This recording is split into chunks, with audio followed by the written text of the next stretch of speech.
So welcome to hours. अहिले यो गोल्डको 15 मिनट टाइम फ्रेमको चार्ट हो र मैले आज गोल्डमा एउटा ट्रेड ल्याएको थिएँ है। मैले यहाँ 30 पिप्सको एसएलसँग मैले यहाँ लगभग 100 पिप्स मैले यहाँ के गरेको छु भन्दा क्याप्चर गरेको छु है। More than 1:3 risk reward ratio है। अब मैले यो ट्रेड के हेरेर ट्रेडले मेरो यो ट्रेडको एउटा साइकोलोजी कस्तो थियो र म यहाँ किन साइकोलोजी वर्ड युज गरिरहेको छु भन्दा मेरो यहाँ ट्रेडमा कुनै पनि स्ट्र्याटेजी छैन।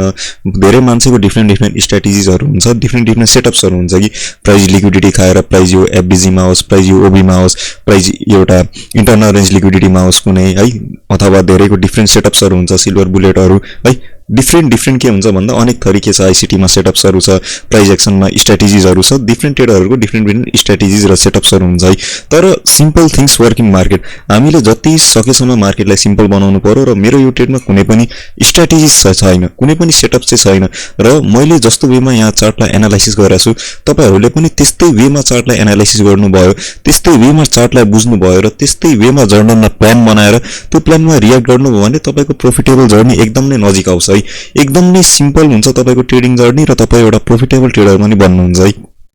र सबभन्दा म सुरुमा कुरा गरौँ किनभने अब मेरो यो ट्रेडमा एउटा बुलिश डाइरेक्सन किन थियो त है, त्यसको कुरा गरौँ। किनभने सबभन्दा सुरुमा हामी ट्रेडिङ भ्यू खोलेर कुनै पनि इन्डिसेस करेन्सी है पेयरको चार्ट ओपन गर्यौं भने सबभन्दा सुरुमा हामी फाइन्ड गर्छौं अब त्यो करेन्सी माथि जान्छ कि तल जान्छ भन्नाले अब मैले ट्रेडिङ भ्यू ओपन गरेर गोल्डको यहाँ सपोर्ट एन्ड रेजिस्टेन्सको मैले चार्ट ओपन गरे भनिसकेपछि म सपोर्ट एन्ड रेजिस्टेन्स युज गरेर म फाइन्ड गर्छु गोल्ड माथि जान्छ कि तल जान्छ भन्नाले बायस के हो त गोल्डको, मेरो गोल्डमा बायस के हो, म गोल्डमा आज बायर हो कि सेलर हो, म सबभन्दा सुरुमा म त्यो फाइन्ड गर्छु है।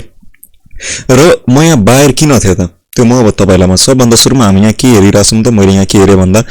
मार्केटमा यत्रो ठुलो के छ भन्दा बुलिश मोमेन्टम चाहिँ छ है।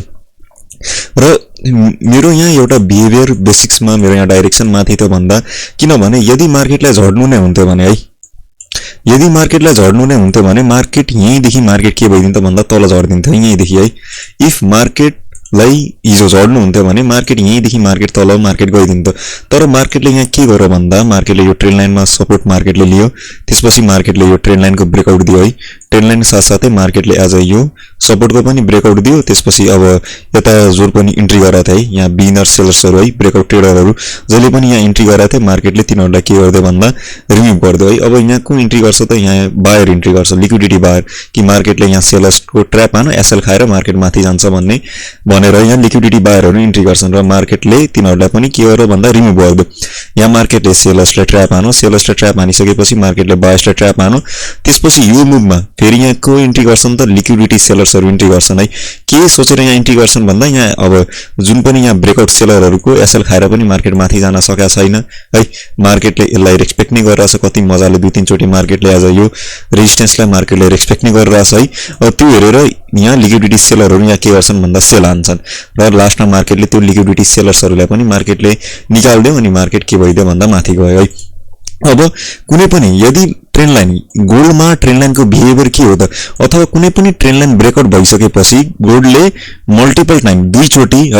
चोटी अथवा तीन चोटी रिटेस्ट दिइराछ भनिसकेपछि गोल्ड के हुन्छ भन्दा यही डाइरेक्सनमा के हुन्छ भन्दा तल झर्छ। तर गोल्डले के गर्यो भन्दा ट्रेन्ड लाइनको यसरी ब्रेकआउट दियो, एकचोटी मात्रै रिटेस्ट यसरी दिएर मार्केटले के गर्दियो भन्दा माथि गएको छ है। मार्केट एकचोटी यसरी रिटेस्ट दिएर मार्केट माथि गएको छ भनिसकेपछि मार्केटको बिहेभियर के हो त गोल्डको, यदि गोल्डले दुई चोटी अथवा तीन चोटी ट्रेन्ड लाइनमा रिटेस्ट लिइराछ भनिसकेपछि यही रिटेस्टकै डाइरेक्सनमा जान्छ र एकचोटी रिटेस्ट दिएर यसरी माथि के गर्दियो भन्दा निस्किदियो भने अब यही डाइरेक्सनमा गोल्ड के हुन्छ भन्दा जान्छ। यो गोल्डको एउटा ट्रेन्ड लाइनको बिहेभियर हो है। अब यही ट्रेन्ड लाइनको बिहेभियर बेसिक्समा मेरो के थियो भन्दा डाइरेक्सन के थियो भन्दा माथिको थियो। किनभने यदि मार्केटलाई तल झर्नु छ भनिसकेपछि मार्केटलाई त यहाँदेखि झर्न सजिलो हुन्छ कि मार्केटलाई यहाँदेखि झर्न सजिलो हुन्छ, आफै भन्नु त मार्केटलाई यहाँदेखि झर्न सजिलो हुन्छ न कि मार्केटलाई यहाँदेखि झर्न सजिलो हुन्छ। यति दुःख किन गर्नु है, मार्केटलाई त यहाँदेखि झर्न सजिलो हुन्छ। तर मार्केट के भइदियो भन्दा यो ब्रेकआउट भइसकेपछि यसले हामीलाई के हेरायो भन्दा मार्केटले यहाँ दुई चोटी पनि रिटेस्ट भयो, यसले हामीलाई के हेरायो भन्दा मार्केटमा एउटा पहिलो कुरा यहाँ के छ भन्दा बुलिश यहाँ के छ भन्दा मोमेन्टम छ है।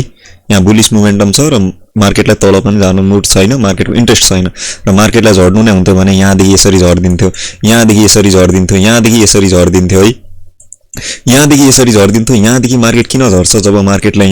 यहाँदेखि झर्नु मुड छैन यहाँदेखि मार्केटलाई झर्नु मुड छैन यहाँदेखि मार्केटलाई झर्नु मुड छैन मार्केटलाई त झर्न यहाँदेखि पनि सजिलो हुन्छ मार्केटले यहाँ कति रेस्पेक्ट यो लेभललाई गराछ तर मार्केट झरेन त्यही भएर मार्केटको मुड एकोर्डिङ मार्केटको इन्ट्रेस्ट हेरेर मेरो यहाँ डाइरेक्सन के थियो भन्दा बाई साइड थियो है अब अर्को कुरो अब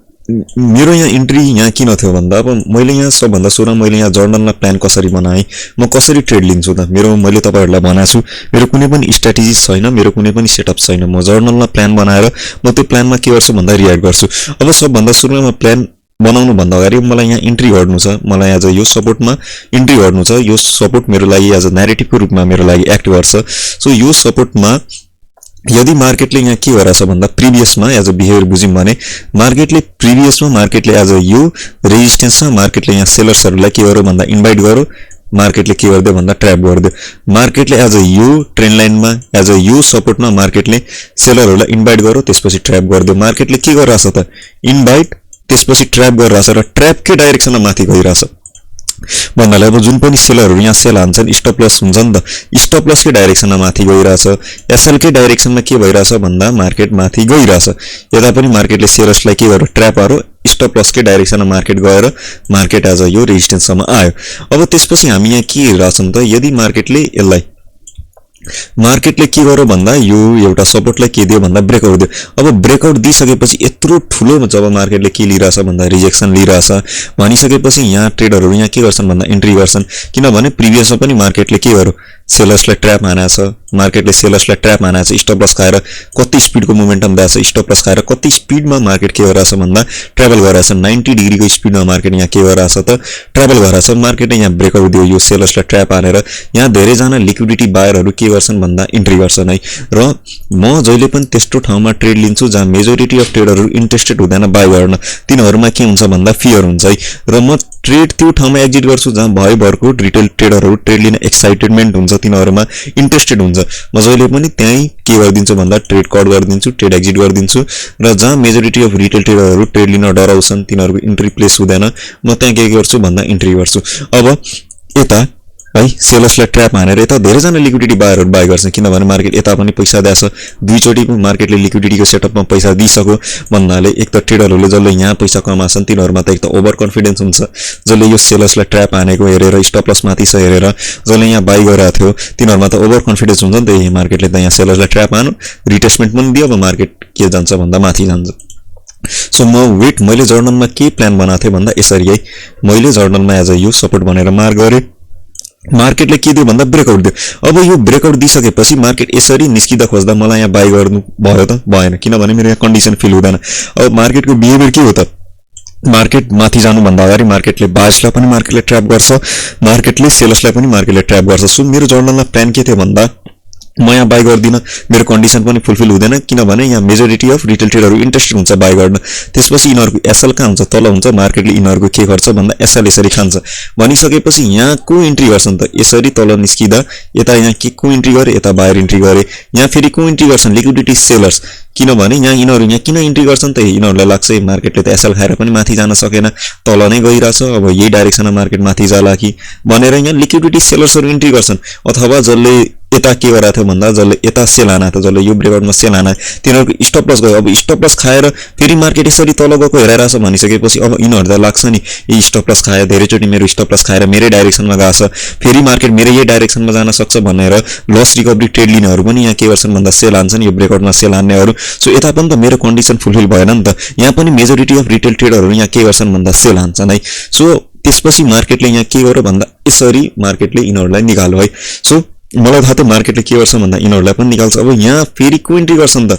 लिक्विडिटी बायर है जुन बायरहरु जसले मार्केट यिनीहरुलाई रिमुभ गर्दै अब यिनीहरुलाई पनि त फिलिङ अफ रिग्रेट हुन्छ है अरे अब मार्केट गकै हो इन्ट्री गरिदिन्छु लस रिकभर भइहाल्छ लस रिकभर गर्ने यहाँ त सेलरहरु इन्ट्री गरे यता लस रिकभर गर्ने यहाँ बायरहरु इन्ट्री गर्छन् र मैले के वेट गरे त मार्केटले तिनीहरुलाई पनि निकालोस् त्यसपछि म यहाँ बाइ गर्छु किनभने अलरेडी मार्केटले दुई चोटी बायर्सलाई ट्र्याप हानेछ दुई चोटी तपाईले बाइ गर्नुभयो दुई चोटीमा नै मार्केटले तपाईको लस गर्यो भनिसकेपछि इमिडिएटली तपाई एउटा गदा त हैन नि त तपाई बाइ गर्नुहुन्छ गर्नु हुँदैन अलरेडी तपाईको एकचोटी बाइ गर्नुभयो $100 गयो एक्जाम्पल दिएको अर्को चोटी बाइ गर्नुभयो $100 गयो तेस्रो चोटी तपाई बाइ गर्नुहुन्छ हुँदैन है तपाईं आजको लागि ट्रेडिङ नै बन्द गरिदिनुहुन्छ दुईचोटी के भइसक्यो भन्दा लस भइसक्यो सो यो तेस्रो चोटीमा मेरो कन्डिसन फुलफिल भइराछ कि मेजोरिटी अफ रिटेल ट्रेडरहरु त्यहाँ इन्ट्रेस्टेड हुँदैन बाइ गर्न है मार्केटले यहाँ के गर्यो त